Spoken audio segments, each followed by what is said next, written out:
మాజీ మంత్రి మేడ్చల్ ఎమ్మెల్యే మల్లారెడ్డి ఎక్కడ మాట్లాడినా అది సెన్సేషనే క్రియేట్ చేస్తుంది. ఎందుకంటే ఈ రోజు కూడా అలాంటి సెన్సేషనల్ వ్యాఖ్యలే చేశారు అని చెప్పొచ్చు.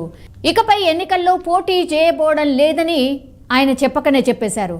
తనకు 71 ఏళ్లున్నాయి కాబట్టి ఇక ఎన్నికల్లో పోటీకి దూరంగా ఉండాలని అనుకుంటున్నట్టు ఆయన కామెంట్ చేశారు. అండ్ రాజకీయ పరంగా తనకు ఇవే చివరి 5 ఏళ్ళు అన్నటువంటి మాట కూడా చెప్పారు.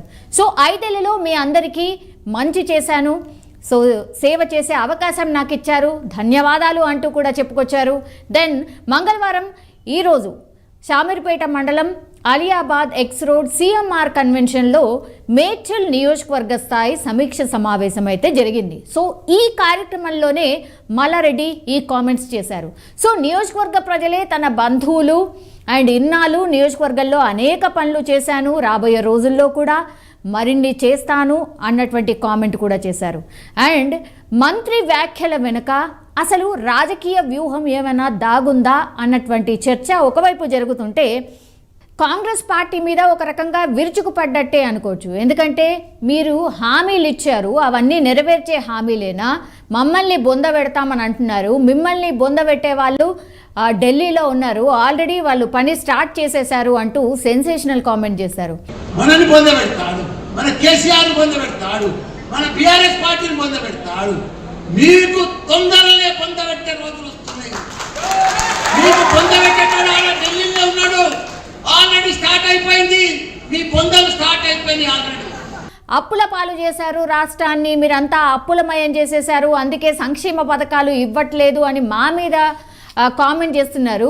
మరి అప్పుల పాలు కాకుంటే మీకు లంకె బిందెలు ఇచ్చి వెళ్ళేది ఉండేనా అంటూ కూడా ఆయన సెన్సేషన్ కామెంట్స్ అయితే చేసినటువంటి సిచ్యువేషన్. నిజంగానే కొన్ని టైమ్స్ ఆయన ఆలోచించి మాట్లాడతారా లేకపోతే నిజమే మాట్లాడతారా అనేటువంటిది కూడా చాలా మందికి కూడా ఒక క్వశ్చన్ మార్క్గానే ఉంటుంది.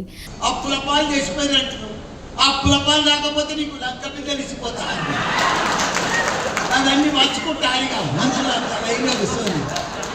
బట్ తనకు చివరి ఎన్నికలు అంటూ మల్లారెడ్డి చేసిన ఈ వ్యాఖ్యలు అయితే ఇప్పుడు రాజకీయ పరంగా పెద్ద ఆసక్తి రేపుతున్నాయని చెప్పొచ్చు. ఎందుకంటే త్వరలో జరగబోయేది పార్లమెంట్ ఎలక్షన్స్ కాబట్టి మరి ఆయన పోటీ చేసేందుకు ఆసక్తి చూపుతున్నారా అన్నటువంటి వాదన కూడా ఒకటి తెర మీదకి వస్తోంది. అధిష్టానం ఛాన్స్ ఇస్తే పోటీకి సై అంటూ కూడా ఆయన కామెంట్స్ చేస్తూ ఉన్నారు. ఈ క్రమంలోనే తను పార్లమెంట్కు వెళ్ళడం ద్వారా ఎమ్మెల్యేగా ఖాళీ కాబోయే స్థానంలో తన కొడుకుని అక్కడ గెలిపించుకునే అవకాశం కూడా ఉన్నటువంటి సిచ్యువేషన్ అయితే అక్కడ కనిపిస్తోంది. సో తన కొడుకుని సెటిల్ చేసే వ్యూహం ఏమైనా మల్లారెడ్డి చేస్తున్నారా అనేటువంటి టాక్ కూడా వినిపిస్తోంది.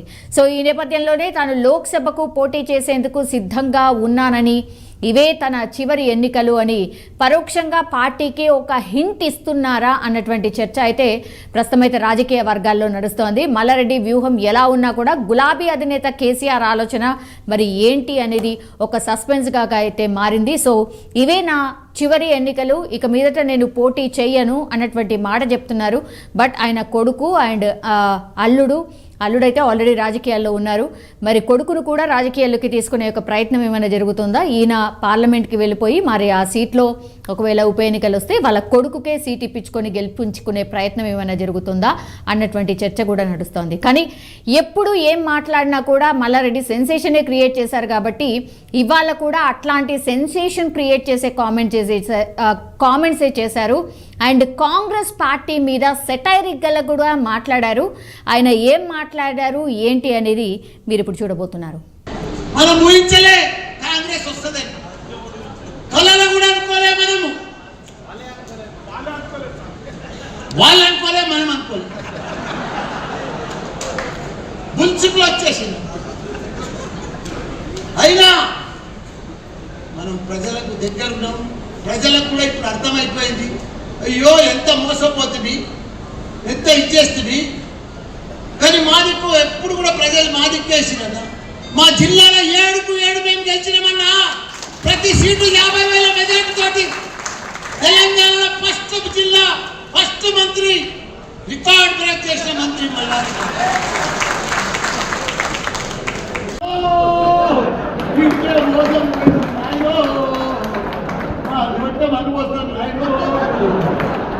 కేసీఆర్ ఉన్నాక మంచిగా టక్క టక్క గల గల టింగు టింగు పైసలు టింగు లేదు ట్యాంకు లేదు. కాబట్టి వాళ్ళకి మొత్తం అర్థమైపోయింది. భారీ మెజార్టీ తోటి ప్రతి ఎలక్షన్ మేము గెలిపించుకునే బాధ్యత నాదే. మన ముందు ఏ ఎలక్షన్ వస్తే మీ ఎంపీ అన్ని రకాల కూడా ఆదుకుంటా. ఏదైతే సర్పంచ్లు ఉన్నారో, ఎవరైతే ఎంపీటీసీ ఉన్నారో, ఎవరు వచ్చినా ఏదైతే నేను అప్పుడు గెలిపించిందో 4 ఏళ్ళ 5 ఏళ్ల కింద అదే పద్ధతిలో మళ్ళీ గెలిపిస్తాను కూడా మీ అందరూ కూడా మాటిస్తున్నా. మీరు ఎవరు హైదరాబాద్ అదే పడద్దు, మీకు మల్లన్న ఉన్నాడు. మంచి మంచోరికి మల్లన్న సినిమా చూపిస్తా. భయపడేదే లేదు. ఇదంతా టెంపరీ కాదు. ఓడిపోయినాక ఆ దిప్పుడు కలంకాల నెల దినాల కోసం అది వచ్చి ఆడేమారు ఆఫీస్ అప్లికేషన్ వస్తానికి ఎట్లా వచ్చినా ఊళ్ళో కొడతా. మన జంగలేదు మన సుధీర్ వచ్చేస్తాం ఇచ్చేస్తాం. ఏం తిరుగుతున్నా సిక్కుపోతా. మొన్నటి దాకా అత్తాలేదు పత్తాలేదు. వాళ్ళు ఏం చేసిన వాళ్ళు ఏమైనా చేసినారే? వాళ్ళు ఎవ్వరేం చేయలేదు. వాళ్ళు చేసిందంటే మళ్ళా చేసిందంటే కేసీఆర్. రాహుల్ గాంధీ ఒక్కడే ఆయన రెండోసారి జోడో యాత్ర పోతే మిగతా పార్టీలన్నీ జోడో యాత్రకి వెళ్ళిపోతాయి. మన వాల్యూ ప్రపంచంలో గుర్తుపడతారు. ఆయన మెడ్సల్ అంటే షామీర్పేట్ అంటే ప్రపంచంలో గుర్తింపు వచ్చింది. కాబట్టి మనం అధైర్యపడద్దు. టెంపరరీ వీళ్ళంతా టెంపరరీ ప్రభుత్వం నిలబడది. వాళ్ళు వచ్చి ఇప్పుడు ఓడిపోయిన వాళ్ళు వచ్చి ఆడ కేసు పెడుతున్నారు, ఈడ కేసు. మా దర్శనాన్ని చెప్తున్నాడు అది టెంపరీ. ఒక్కటే నెల మళ్ళీ ఎంపీ ఎలక్షన్లు అయితే అలా పూడిలేని బంద్ అయిపోతుంది.